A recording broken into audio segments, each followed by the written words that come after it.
নিন, দয়া করে এইটুকুনি সেবা গ্রহণ করুন। নাও, তোমরাও আহার শুরু করো।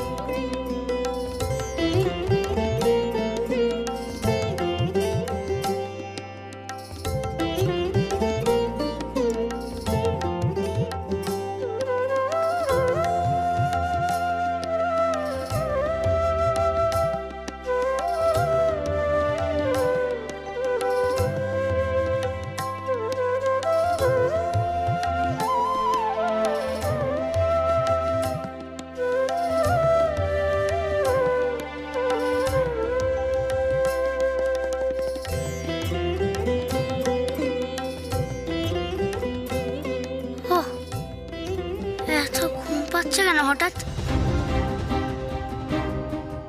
চোখ মিলে তো চাইতেই পাচ্ছি না।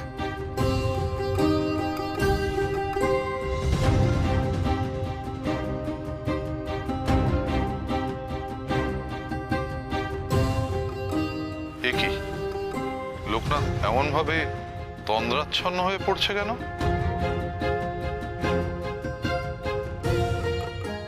লোকনাথ, কি হয়েছে বাবা? অসুস্থ বোধ করছিস? না গুরুদেব, আমি একদম ঠিক আছি। কিন্তু আমার জন্য কেমন ঘুম পাচ্ছে। সে তো স্বাভাবিকই, এত পরিশ্রম গেল, ঘুম তো পাবেই। আমাকে আপনার মার্জনা করবেন, আমি সত্যি আর চেয়ে থাকতে পারছি না। বেশ, খানিক ঘুমিয়ে নে। সেই বরং ভালো, খানিক বিশ্রাম করে নাও, শরীরে বল পাবে। যাও।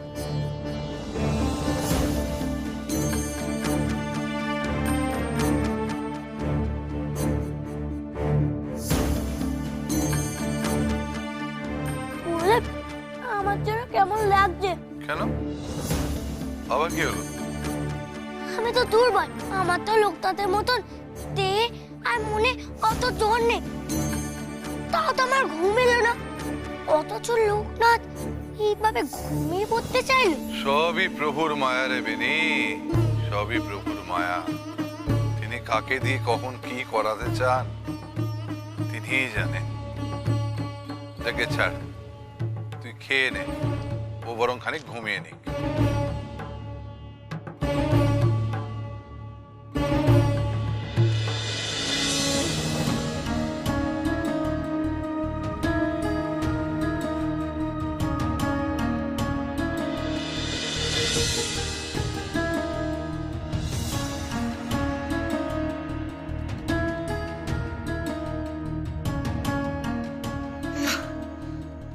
আমি আর সত্যিই পারছি না, আমি আর কিছুতেই চোখ খুলে রাখতে পারছি না, কিছুতেই না।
আমি কি স্বপ্ন দেখলাম?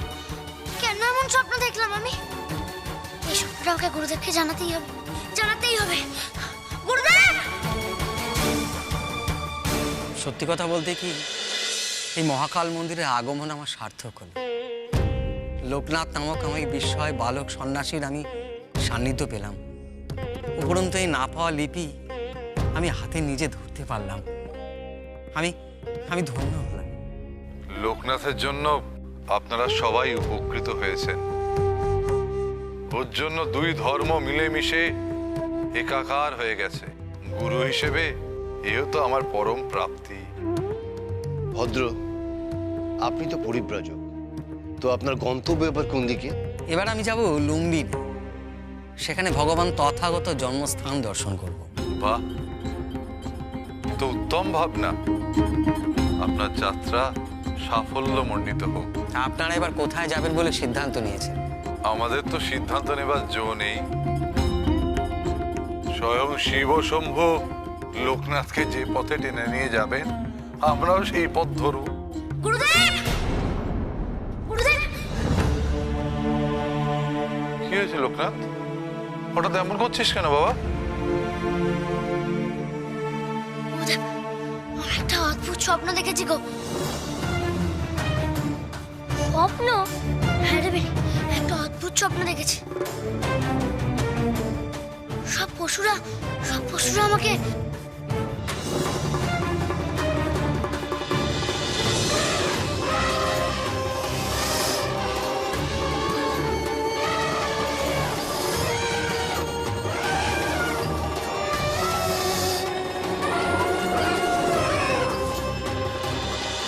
আমাকে পশুরা ভাবে ঘিরে ধরলো কেন গুরুদেব? আমি কি এমন করেছি? না রে লোকনাথ, কিছু করার জন্য নয়। আসলে ঈশ্বর তোকে কোন মায়ের বাঁধনে বেঁধে কোথায় টানতে চলেছে সেটা বলা যে দুষ্কর বাবা। কিন্তু তাই বলে পশুরা লোকনাথকে... আচ্ছা গুরুদেব, ওর কোনো ক্ষতির ইঙ্গিত করে দিত ঈশ্বর? না, ক্ষতি নয়, পশুপতিনাথ। স্বয়ং পশুপতিকে টানছে তার পশু। পশুপতি? পশুপতি তো মহাদেবের আরেক রূপ। কোথায় গেলে পাবো তাকে? তুমি ভগবান বুদ্ধের মধ্যে শিব দর্শন করেছিলে, তাই না? তাই দেবাদিদেব মহাদেব তোমাকে এমন এক জায়গায় টানছে যেখানে তুমি দুইকে একের মধ্যে দর্শন করতে পারবে। ভগবান বুদ্ধের জন্মস্থান হলো লুম্বিনীতে। তার কাছেই আছে পশুপতিনাথের মন্দির। তাহলে তো আমাদের এক্ষুনি যাত্রা আরম্ভ করতে হবে গুরুদেব। আমাদের তো বাবা পশুপতিনাথের মন্দিরে গিয়ে বাবা পশুপতিনাথকে দর্শন করতে হবে, তাই না? চলো গুরুদেব, আমরা এবারে এগোই। আমিও তোমাদের যাত্রার সঙ্গী হতে চাই। ভগবান তথাগত জন্মস্থান দর্শন করে আমি ওই পশুপতি মন্দিরে যেতে চাই।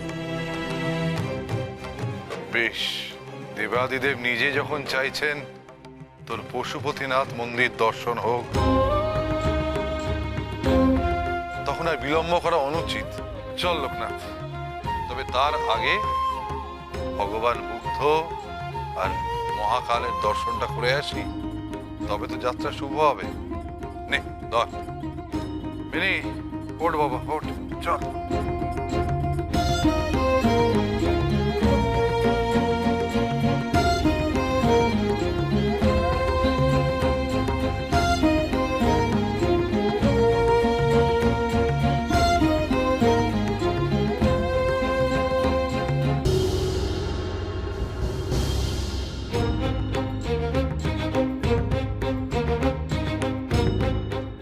হে মহাকাল, হে ভগবান তথাগত, তোমাদের আশীর্বাদ সবসময় যেন আমার মাথার উপরে থাকে প্রভু। আমাকে এরপর এগিয়ে যেতে শক্তি দিও তোমরা, দয়া করে শক্তি দিও।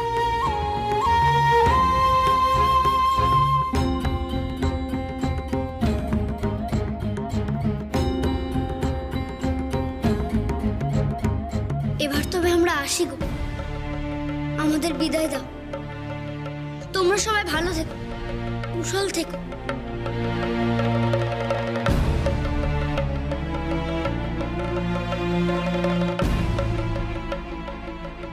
ছোট্ট সন্ন্যাসী, সাবধানে যাত্রা কর, ভালো থেকো।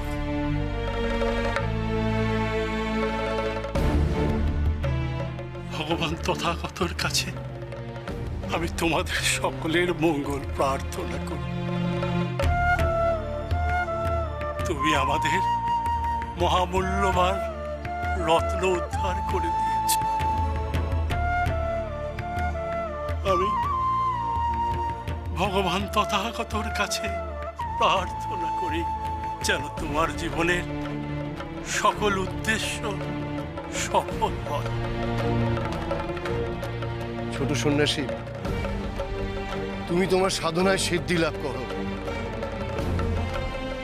তুমি এবার তোমার সঠিক গন্তব্যে এগিয়ে চলো। প্রভু মহাকাল যেন তোমার সর্বদা সঠিক পথ নির্দেশ করে। এবার তো যাত্রা আরম্ভ করার পালা। সত্যি আর বিলম্ব করা অনুচিত।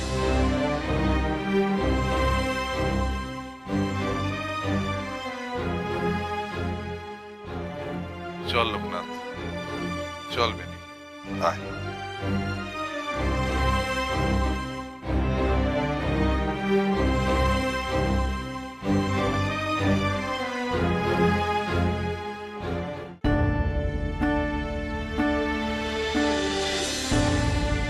ওই দেখো গুরুদেব। দেখি এ তো সাপ। না না, ওকে দেখে ভয় পাওয়ার কিচ্ছু নেই। হ্যাঁ গো, ও যে আমাদের পথ দেখিয়ে নিয়ে যেতে এসেছে। ও আমাদের কোনো ক্ষতি করবে না। স্বয়ং দেবাদিদেব চান ও লোকনাথকে পথ চিনিয়ে নিয়ে আসুক, তাই ওকে পাঠিয়েছেন। জয় বাবা মহেশ্বরের জয়। জয় বাবা মহেশ্বরের জয়। জয় বাবা পশুপতিনাথের জয়। জয় বাবা পশুপতিনাথের জয়। জয় বাবা মহেশ্বরের জয়। জয় বাবা মহেশ্বরের জয়। জয় বাবা পশুপতিনাথের জয়।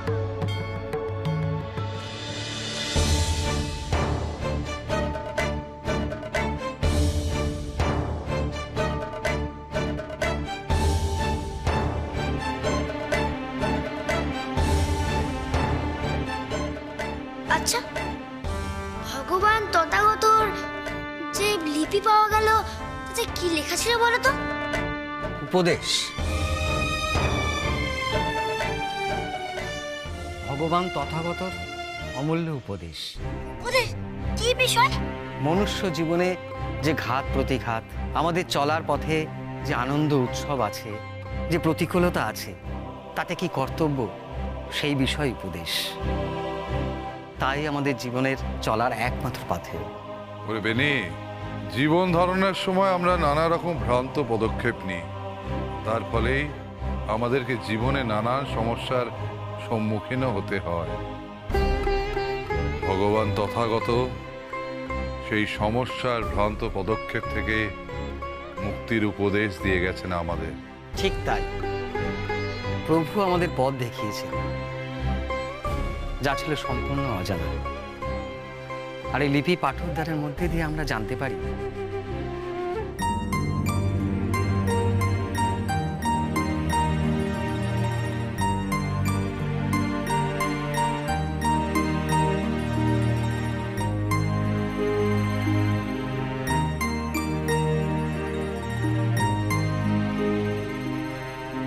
বুঝেছ? চলো।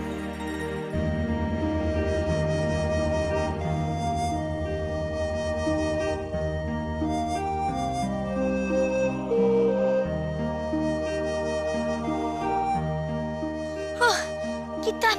গুরুদেব, আর আমাদের কতটা বাঁচিতে হবে?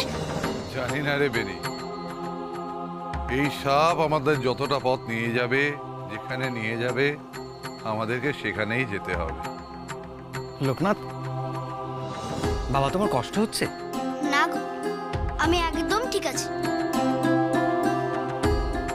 মেনি, কষ্টের কথা ভাবিস না, কষ্টকে দেহে আসতে দিস না, তাহলে দেখবি কষ্ট তোর দেহে আসার সাহসই পাবে না।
আমরা কোথায় এলাম রে লোকনাথ? ভালো করে দেখ, কত মুখোশ পতাকা লাগানো আছে। হ্যাঁ রে বেনি, তাই তো দেখছি। এটা বোধহয় বৌদ্ধদেরই জিনিস। একেবারেই তাই। আমরা নেপালে দুর্গড়ায় এসে পৌঁছেছি।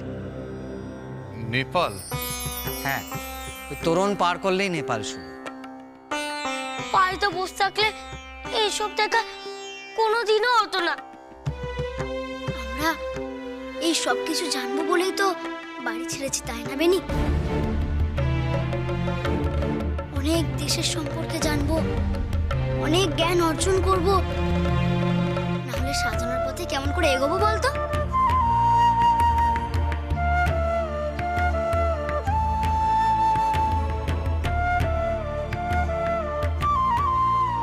আমার মনে হয় আমরা পশুপতিনাথ মন্দিরের অনেক কাছাকাছি চলে এসেছি, তাই না? না, এই মন্দির তল্লাট থেকে খানিকটা দূর।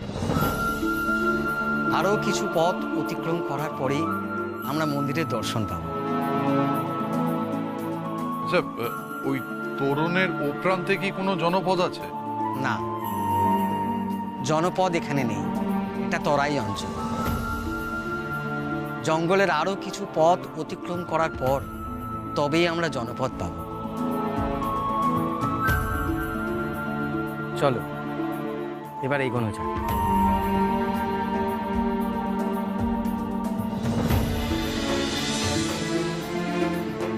এ কি, সাপটা কোথায় চলে গেল?